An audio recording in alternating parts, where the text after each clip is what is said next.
Il regardait un autre monde mourir. Ses plumes cuivrées étaient plaquées contre son cou. C'était le seul signe de l'horreur qu'il ressentait.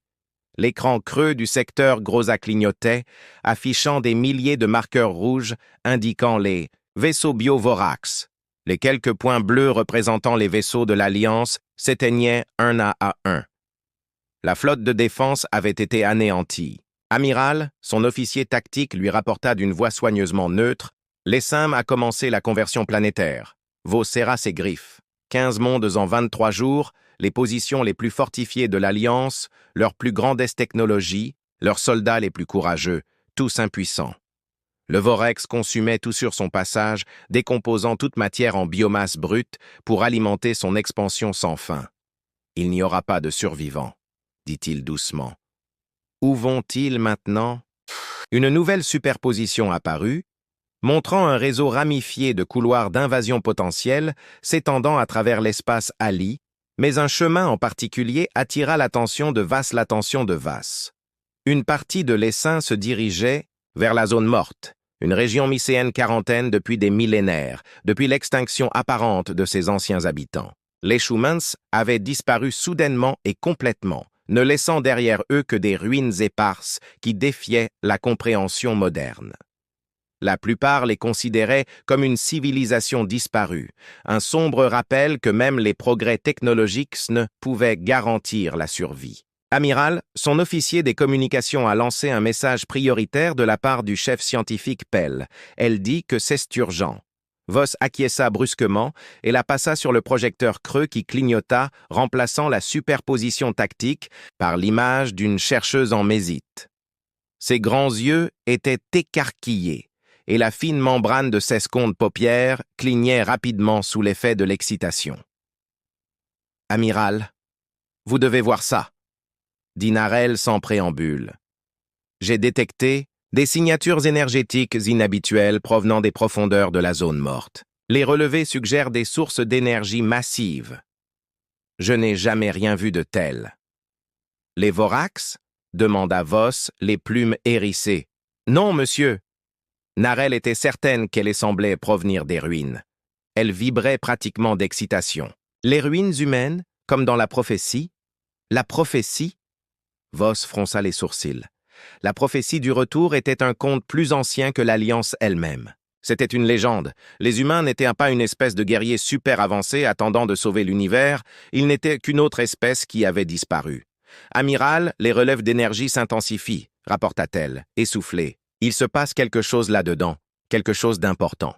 Je pense qu'on devrait envoyer quelqu'un, ce n'est pas la peine, » répondit Vas d'un ton sec. « On ne peut pas aller dans la zone morte, personne ne le peut. » Mais l'amiral Nara Protestamiral lui rappela. « Merci pour ton rapport, nous surveillerons. Les relevés, » conclut-il, avant de mettre fin à la transmission naine, essayant d'ignorer le sentiment de vide dans sa poitrine.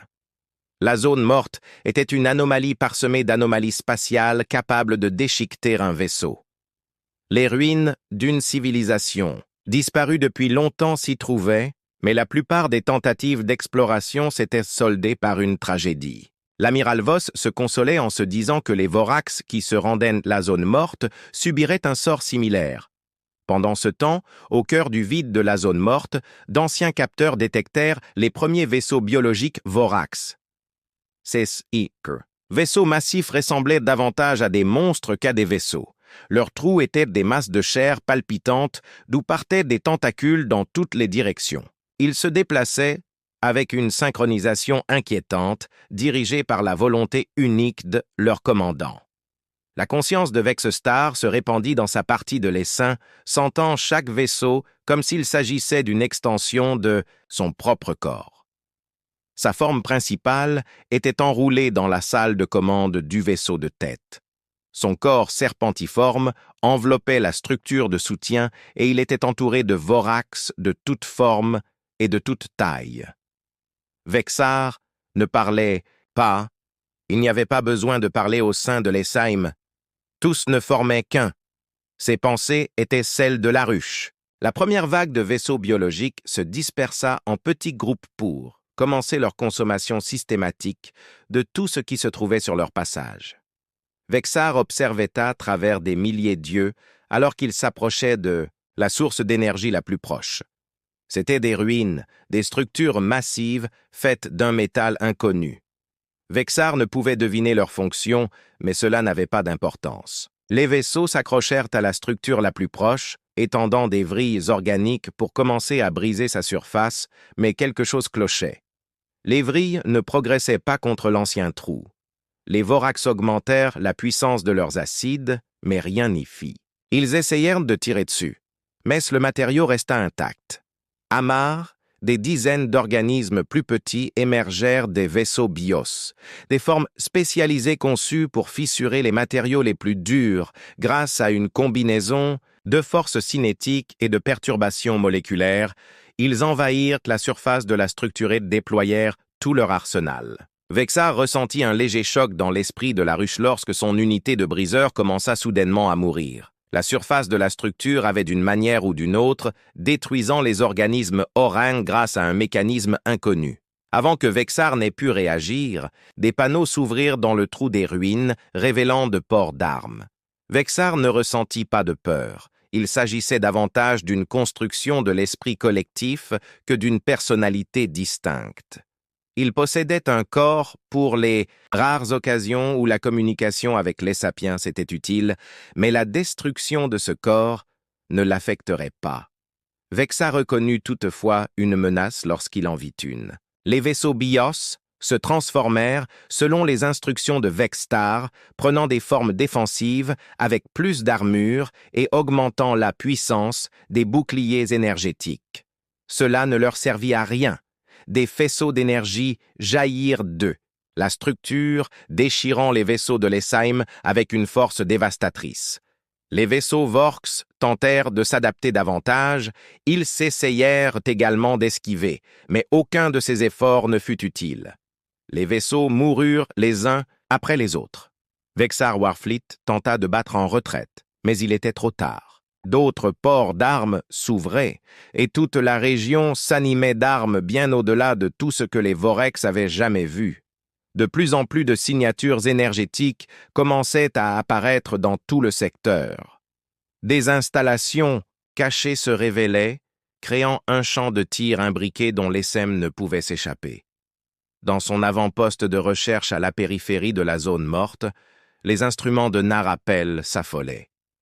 « C'est impossible », murmura-t-elle, tandis que sa peau changeait frénétiquement de couleur alors qu'elle essayait de traiter les données. La quantité d'énergie générée et le niveau de technologie nécessaire activèrent soudainement son plus grand écran, qui afficha un message répété dans une langue qu'elle ne reconnaissait pas. Alors qu'elle regardait, les caractères se transformèrent et reformèrent protocole d'activation de l'Alliance moderne. Réseau de défense Toussaint ligne. Séquence d'éveil lancée par les premières étoiles, murmura Nara.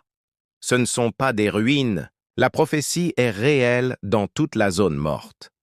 Les structures massives qui semblaient être de simples vestiges d'une civilisation morte transformèrent les surfaces qui semblaient piquées et dégradées par le temps, abandonnant leur camouflage. Pour révéler des plaques intactes, des armes d'une puissance inimaginable puissance émergeaient de recoins cachés et, dans des bunkers profonds disséminés dans toute la région, des capsules de stase commençaient à se mettre en cycle, se préparant à réveiller leurs occupants endormis depuis longtemps. La conscience du commandant Remy Bardrevin, ses poumons remplis d'air recyclé qui avait un goût métallique, et alors que ses yeux s'habituaient à la faible lumière de la chambre de réanimation, il sentit un autre esprit se connecter à lui via son implant neural. Rapport de situation. Croassa-t-il d'une voix rauque due à son inactivité. Une voix familière lui répondit à proximité. Le réseau de défense est opérationnel et toutes les installations ont commencé les procédures de réanimation. Bayard tourna, la tête vit le docteur Marcus Williams s'approcher. La peau du vieil homme était cendrée à cause de la stase, mais ses yeux brillaient d'une l'éveil. L'architecte technique de la grande stratégie de l'humanité était déjà entièrement vêtu de l'uniforme moderne, 16 liaisons neuronales synchronisées avec les systèmes de l'installation. Nous tous, demanda Bayard en acceptant un sac d'hydratation tendu par l'un des techniciens. Nous tous, confirma Williams. Le protocole d'analyse des menaces a identifié un scénario de catégorie alpha. Le réveil complet a été autorisé automatiquement. Bayard acquiesça. Ils avaient prévu cela, s'y étaient préparés, mais la réalité était encore stupéfiante à travers la galaxie. Des milliers de bunkers cachés étaient en train d'éveiller leurs occupants endormis. L'humanité revenait d'un seul coup, émergeant de sa longue hibernation, prête pour la guerre. Il s'assit en laissant échapper un soupir. Alors, c'est l'heure. Le cyberphage est de retour. Non, en fait, répondit Williams en passant une main dans ses dreadlocks. Non, Bayard fronça les sourcils. Eh bien, si ce n'est pas eux, qu'est-ce qu'on fait ici? On est encore en train de compiler des données, lui répondit Williams. Mais d'après ce que j'ai compris jusqu'à présent, il s'agit d'un essaim de champignons intelligents, appelé champignon Vorx. Bayard fronça encore plus les sourcils. Vous nous avez réveillés pour combattre des champignons? Des champignons? Une voix féminine confirma. Le lieutenant Mia Rodriguez entra dans la salle. Elle était petite, avec une peau pâlée, les cheveux noirs attachés en un chignon soigné. Mais cela ne rendait pas justice à sa beauté. Il s'agit d'une sorte d'esprit collectif hyper développé. Et il tue et assimile tout ce qu'il trouve. Elle s'interrompit. Tout le personnel de commandement principal sera complètement réanimé dans les 6 heures. Au fait, les champignons, murmura le commandant. Puis il se redressa. Coordonnez-vous avec les réseaux de défense. Je veux une évaluation tactique complète de ces Vorax, monsieur Rodriguez.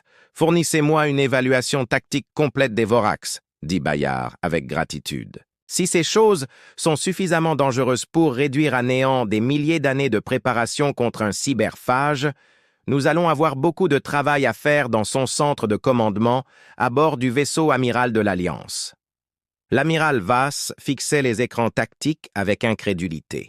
La zone morte zone s'illuminait avec plus de signatures énergétiques qu'il n'en avait jamais vues dans une seule région de l'espace. Les capteurs indiquèrent des capacités technologiques bien supérieures aux normes actuelles de l'Alliance, monsieur, rapporta son officier tactique. Nous détectons des signatures énergétiques similaires apparaissant dans tout l'espace de l'Alliance. Elles semblent être une sorte de séquence d'activation coordonnée. Montrez-moi, ordonna Voss. L'écran principal passa à une vue galactique. Des points lumineux commencèrent à apparaître, des centaines, puis des milliers, puis de dizaines de milliers d'installations se révélèrent dans tout l'espace connu. Elles étaient partout, murmura Vass en dressant ses plumes. Sous le choc, elles étaient partout. Nous ne savions même pas... Il se tourna vers son officier tactique. Qui sont-ils? Inconnus, monsieur, répondit l'officier tactique. Les plumes du lieutenant J frémirent. Entre la peur et l'espoir, mais cela avait commencé peu après que l'SM soit entré dans la zone morte. Sa console émit un bip.jn, leva les yeux. Incertain. Monsieur, nous recevons une transmission dont je ne peux pas retracer l'origine sur l'écran, ordonna l'amiral. Une créature apparut. Un bipède à 2 bracemets extraterrestres. Les traits anguleux et le regard intense de la créature firent se hérisser les plumes de l'amiral Voss. Quand il parla, sa voix portait le poids des âges. Amiral Voss, je m'appelle Rami Bayard. Je suis le commandant suprême de la force de contingence finale de l'humanité. Je vous remercie d'avoir accepté cette communication. Nous avons beaucoup à discuter. L'humanité, par les étoiles Bayard, était un humain, l'espèce précurseur de la zone morte, celle dont parlait la prophétie étudiée par Vass. Le commandant humain l'observa attentivement. Les humains ont disparu il y a des milliers d'années. Avez-vous vraiment passé tout ce temps caché? À dormir, répondit Bayard. La plupart des humains sont rentrés chez eux après que nous ayons arrêté la cyberphage, mais un tiers d'entre nous est resté pour former une force d'intervention au cas où ils reviendraient, les cybernautes. V fronça les sourcils. Je n'ai jamais entendu parler d'une telle chose.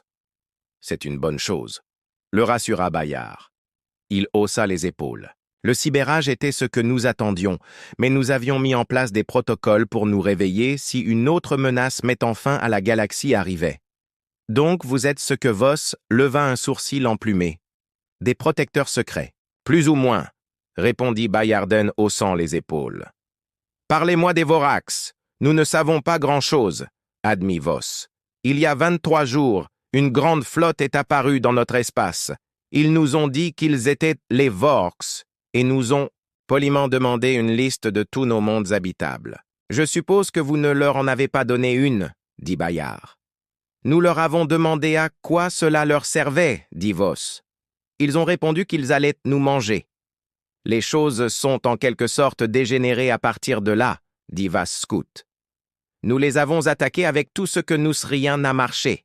Que peux-tu me dire d'autre? Demanda Bayard. Il y a une sorte de champignon, lui, répondit Voss. Mais grâce à leur technologie, ils peuvent changer la forme de leurs drones et de leurs vaisseaux, et ils s'adaptent très facilement. Nous avons réussi à en tuer quelques-uns, mais les Vorax les réabsorbent et recrachent de nouveaux vaisseaux. Ils ont pris 15 de nos mondes absorbés toute la biomasse et l'ont converti en nouvelle flotte. Il secoua la tête. Ce n'est pas seulement nous, les Jor, l'Ascendance et l'Empire Tohan sont tout aussi durement touchés. Bon sang, sourit Barbe d'un air sinistre. Eh bien, je suppose que ça valait la peine de se réveiller pour ça. Vexar, sous sa forme physique, enroulé autour des pointes de chair de sa salle de commandement, concentrait toute son attention sur l'analyse des dernières données de combat. L'esprit collectif traitait des milliers d'informations simultanées à la recherche de la moindre faiblesse dans les défenses humaines. Sa dernière force d'attaque commença à modifier sa structure organique, se divisant et se reformant de manière chaotique et imprévisible. Les vaisseaux fusionnaient et se séparaient, combinant leurs masses pour former de nouvelles configurations jamais tentées auparavant. L'esprit collectif peinait à coordonner des mutations aussi complexes, mais Vexar le poussait à continuer. Les vaisseaux humains ne prirent pas la peine d'ajuster leurs armes et détruisirent les Vorks, quelle que soit la forme que prenaient les vaisseaux biologiques. Vexar réessaya, mais chacune de ces nouvelles stratégies échouait avant même d'avoir pu se mettre en place. C'était frustrant, mais Vexar savait qu'il y avait une solution. Il contacta Ves-Nor, la partie de l'esprit collectif de la ruche qui absorbait l'Empire toisant. En nombre suffisant, il était certain de pouvoir submerger l'une des plus petites flottes humaines. Une fois cela fait, le Vorax absorberait tout ce que sa nouvelle menace pouvait faire. L'amiral Vass se tenait sur le pont de son vaisseau amiral, observant l'écran tactique alors qu'une autre flotte essaimée était décimée. Ses plumes cuivrées se levaient et retombaient de manière inconsciente, tandis qu'il analysait les implications de ce qu'il voyait. Cette technologie, dit-il doucement à l'image du commandant Bayard sur l'écran principal, vous avez dépassé tout ce que nous pensions possible, hein? Nous avons du Bayard, répondit. Nous avons à peine arrêté l'ère cybernétique la dernière fois que nous avons eu de scientifiques. Il réfléchit un instant. Je pense que travailler dans leur sommeil est la meilleure façon de le dire, dit-il en haussant les épaules. Le fait est que nous avons construit et amélioré notre technologie du mieux que nous pouvions. Nous pensions que l'ère cyber ferait de même, mais non. Maintenant, nous pouvons montrer ce dont nous sommes capables, dit Bayard avec une expression résolue. Les Vorks sont dangereux, mais il n'y a pas de cyber. Les champignons ne sont pas prêts pour des gens comme nous. 2 jours plus tard, les Saints. Vorks attaqua le secteur Kia. C'était leur plus grande offensive à ce jour. Des centaines de milliers de vaisseaux bios convergeaient vers le monde natal de l'amiral Vass. Vexar avait engagé près d'un tiers d'SS Force totale dans ce pari désespéré, espérant submerger les défenses humaines par le nombre. Si cela ne fonctionnait pas, les Saints devraient voir plus grand. Le commandant Bayard étudia Son visage buriné était éclairé par la lumière holographique. Les vaisseaux de l'Alliance avaient été intégrés aux formations défensives, leurs équipages travaillant aux côtés des coordinateurs humains afin de maximiser leur efficacité. Quel est l'état du réseau de défense synchronisé? Demanda-t-il. Il fonctionne à pleine capacité, répondit le docteur Williams, les mains parcourant les flux de données. Les vaisseaux OI sont connectés à nos réseaux de ciblage. L'intégration se déroule plus rapidement que prévu. L'amiral Vass se tenait à leur côté, ses plumes cuivrées lisses pour une fois, reflétant la confiance croissante dans leurs capacités combinées. Les humains n'avaient pas seulement proposé de protéger l'Alliance des nombreux mondes, ils avaient offert leur aide à l'Alliance pour se protéger elle-même alors que tout semblait perdu et que l'espoir était mort. L'amiral prononça la citation, dans un murmure. Les humains se lèvent pour renverser l'Adim, la prophétie du retour. Le commandant Berer se tourna vers l'amiral, surpris. Je ne pensais pas que votre peuple était au courant. C'est une très vieille histoire, lui dit Vass. Je pensais que c'était une légende. Quelque chose de très proche du respect monta en lui. Mais, vous êtes là. La prophétie n'est pas une vision magique de l'avenir, vous savez. L'humain croisa les bras en signe de désapprobation. C'était des instructions, un moyen de nous réveiller si les choses tournaient mal. Tout ce que vous aviez à faire, expliqua Williams, c'était de venir à la limite de notre espace et de transmettre les mots « Je suis venu conformément à la prophétie ». Nos systèmes automatisés auraient réveillé quelqu'un pour répondre. Les instructions étaient assez spécifiques. Bayard semblait agacé. Vous avez de la chance que les Vorks aient erré dans notre espace de leur propre chef. S'ils ne l'avaient pas fait, vous seriez tous nourriture pour champignons à l'heure. Qu'il est. L'amiral ne savait pas quoi répondre. Alors il se tut et regarda l'un de ses vaisseaux percer un trou dans un vaisseau Vorax. Vous créez de champs de tir qui se chevauchent, observa-t-il. Mais il y a autre chose. Nos armes ne peuvent pas blesser les Vorax avant l'amplification de résonance, expliqua Williams. Les plateformes de défense ne sont pas seulement des armes supplémentaires, elles amplifient la puissance de feu de vos canons. Les forces du Swarm ont frappé la première ligne de défense comme un raz-de-marée de matière vivante. Les biochips se sont fusionnés et séparés pour essayer de trouver des failles dans la couverture.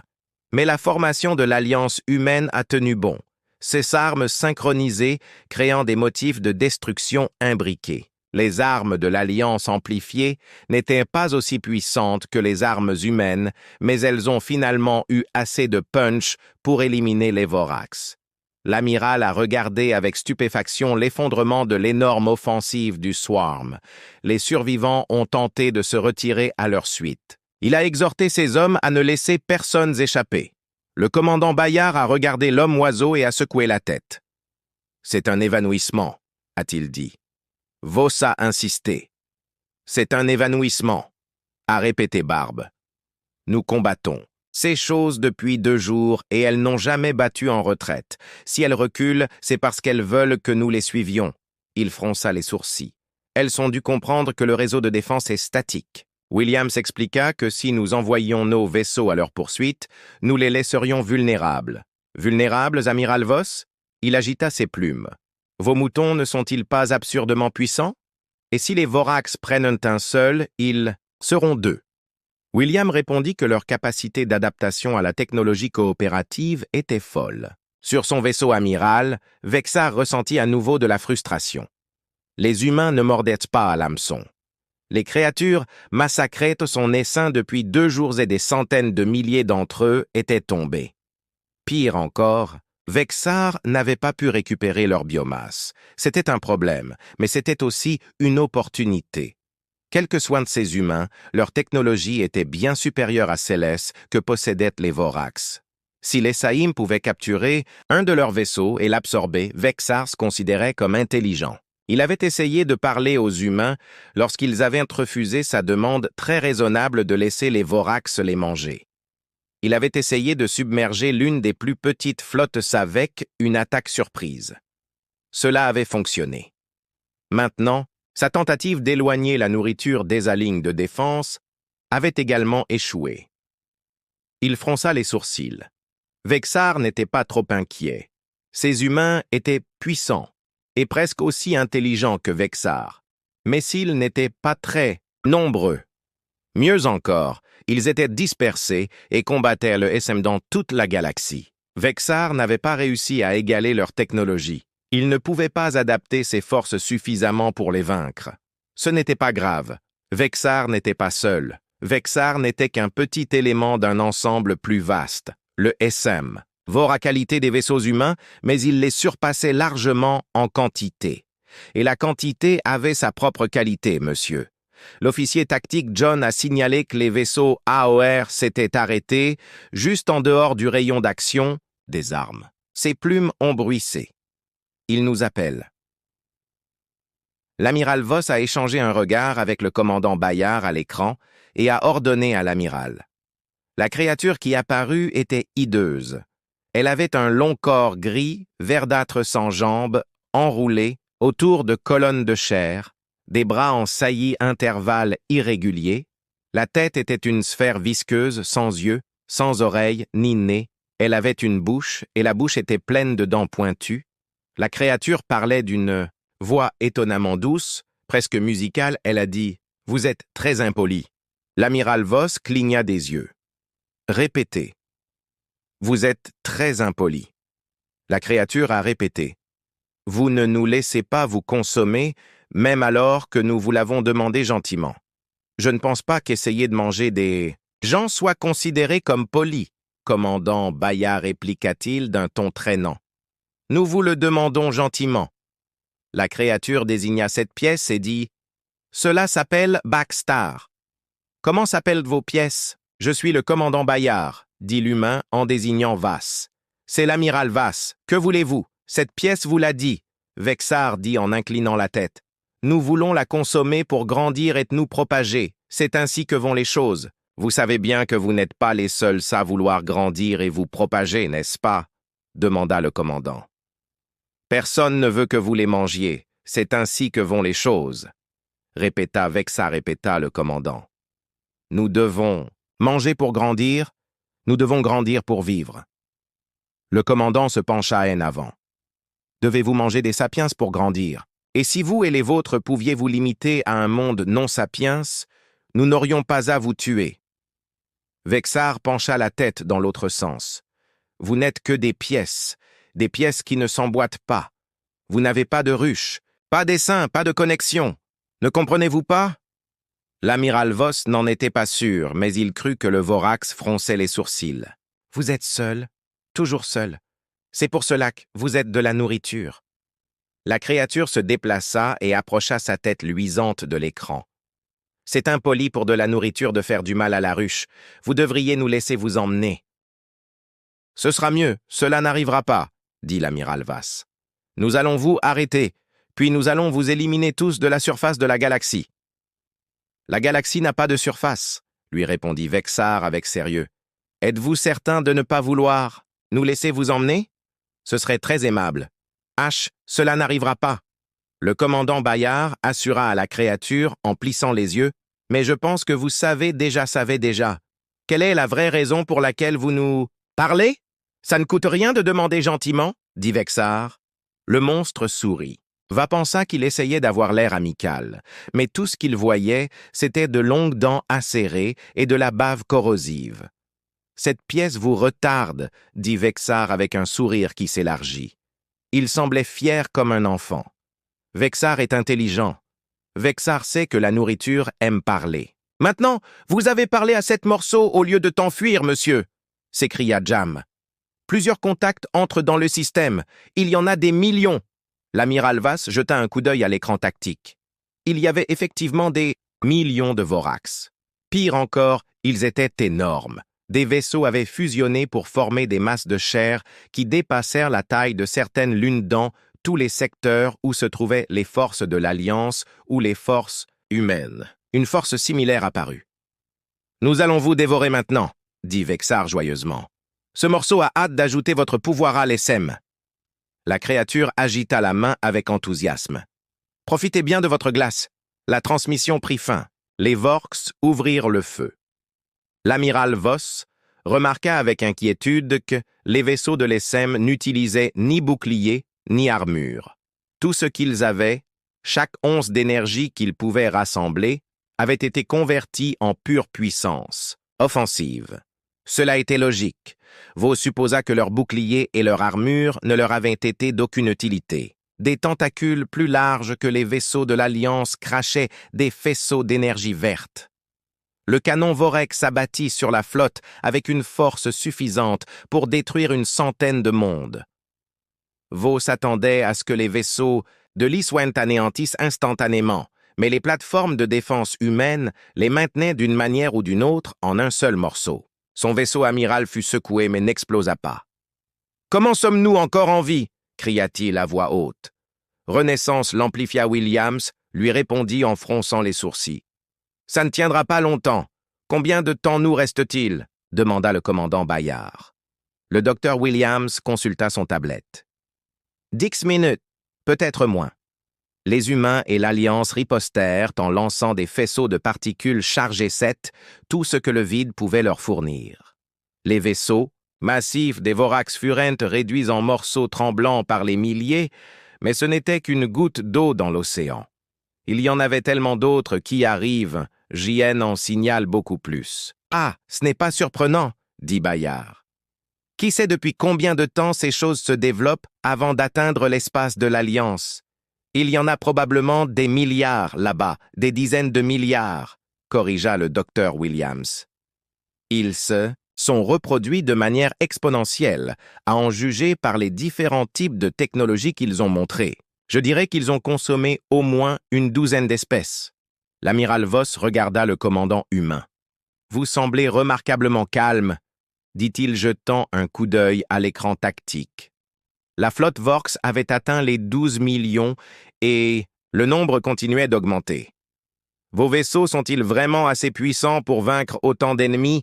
Non, répondit Bayard. Non. Voss sentit ses plumes se hérisser.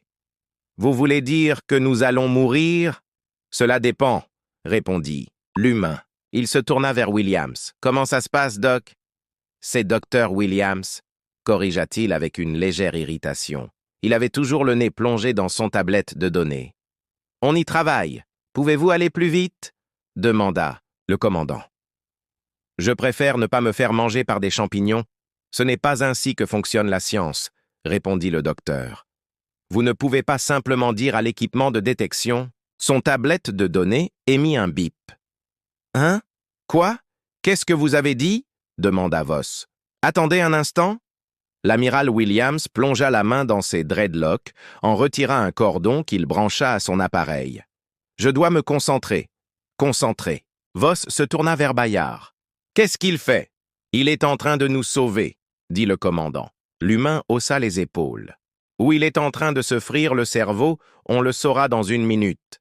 Voss essaya de poser d'autres questions, mais l'humain lui fit signe de se taire. L'amiral retourna observer le combat. La situation n'avait pas beaucoup changé. Les vaisseaux Vorx continuaient d'affluer dans le secteur plus vite que les défenseurs ne pouvaient les détruire.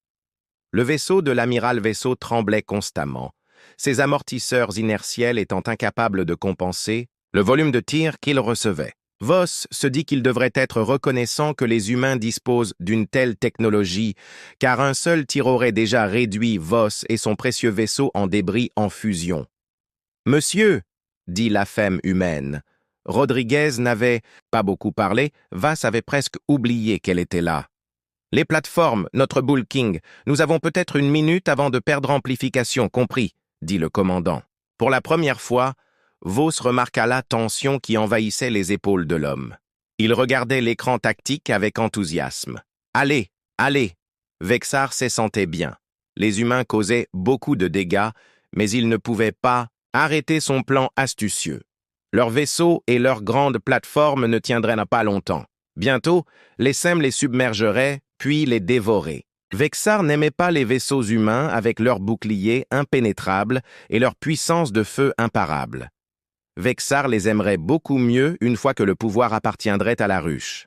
Partout dans la galaxie, le même scénario se déroulait.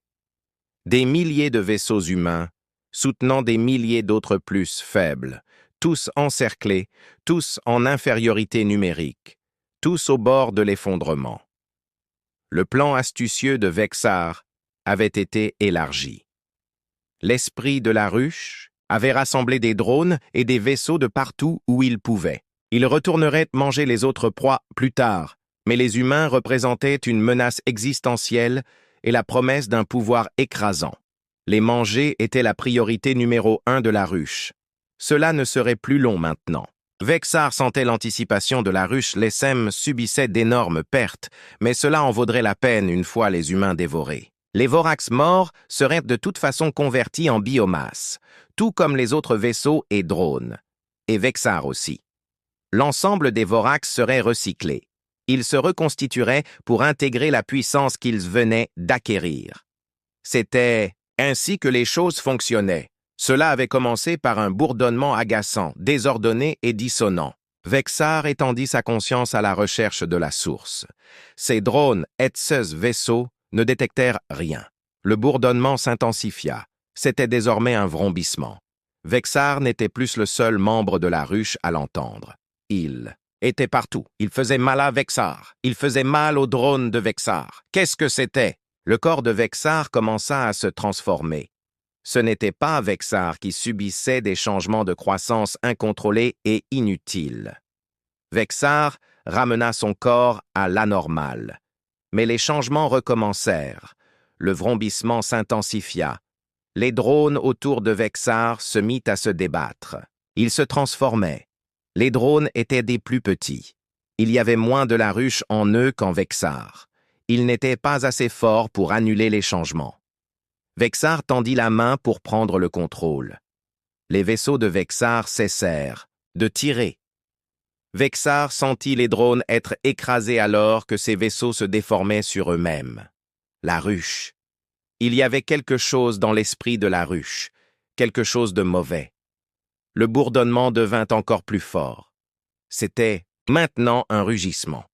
Pour la première fois, Vexar ressentit la peur. Son existence n'avait plus d'importance. Ses drones et ses vaisseaux n'avaient plus d'importance. Seule la ruche comptait, et la ruche elle-même était attaquée. Vexar paniqua. Il tendit la main, désespéré de sauver la ruche, la mine. Les autres gros morceaux tendirent la main avec lui. Le rugissement ne s'arrêta pas, ils avaient cessé de tirer. L'amiral Vass fixait l'écran tactique, son vaisseau amiral toujours. Les canons faisaient feu, mais tout le reste était devenu silencieux. Il n'y avait plus de Vorax qui affluaient dans les systèmes. Ceux qui étaient là avaient cessé de bouger.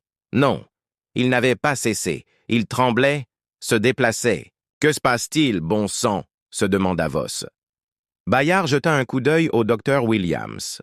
Le médecin était immobile, toujours connecté à son tablette. Bayard parla doucement. C'est l'esprit collectif. Nous sommes en train de le tuer.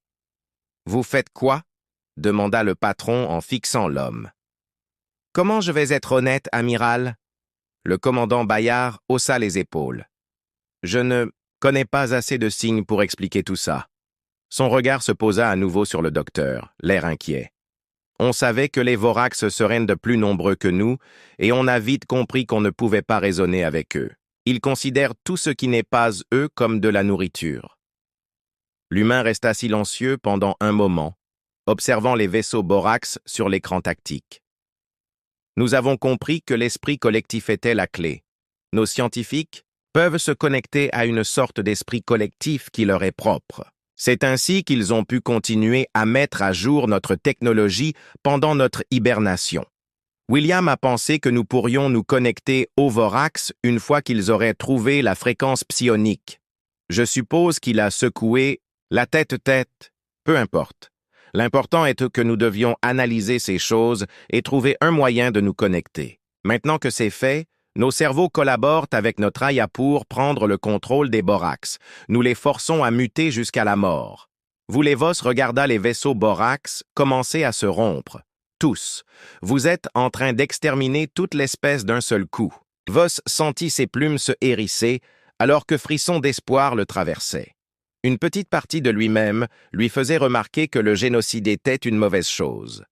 Voss dit à cette partie d'aller manger des cailloux. Les Vorax essayaient de manger Voss et tous ceux qu'il avait jamais connus. Il serait damné s'il avait de la pitié pour eux, à peu près comme les humains. Il haussa à nouveau les épaules. Eh bien, comme je l'ai dit, nous avons pensé que nous serions en infériorité numérique et même si nous pouvions les battre dans un combat loyal, il faudrait des années, voire des décennies, pour tous les traquer. Le commandant Bayard regardait tour à tour le docteur Williams et l'écran tactique. Les vaisseaux étaient en train de mourir. Des millions et des millions de masses de la taille d'une lune tombaient en morceaux. Le docteur Williams transpirait, son visage était toujours impassible, mais tout son corps était crispé par l'effort. Le processus prit encore plusieurs minutes, puis le docteur Williams ouvrit les yeux. « C'est fait », dit-il. Il retira la prise de son appareil, le cordon se rétracta dans l'arrière de sa tête. « Tous les Vorax connectés à l'esprit collectif sont morts. »« Bon travail », dit le commandant Bayard. Il regarda le docteur avec inquiétude. « Y a-t-il eu des victimes » admit Williams. « Mais la plupart se rétabliront. » Il prit une profonde. Une partie de la tension quitta son corps. « Ce n'est pas quelque chose que je voudrais réessayer, cependant. »« Je vous comprends, » dit Bayard en tapotant l'épaule de l'homme. Il se retourna ensuite vers l'amiral Vass. « Très bien, nous avons tué les Vorax actifs, mais cela ne signifie pas qu'il n'y en a pas d'autres qui peuvent se développer, vont vous donner la technologie nécessaire pour trouver et éliminer les autres. « Merci, » dit Voss avant de claquer son bec en signe de surprise. « Attendez, vous ne restez pas ?»« Non, » répondit Bayard. « Le plan de secours final concerne les issues pour contrer l'ère cybernétique. Toute cette histoire de Mouchereau était plutôt une entreprise. Secondaire, dit-il en bâillant. Nous allons retourner nous coucher. »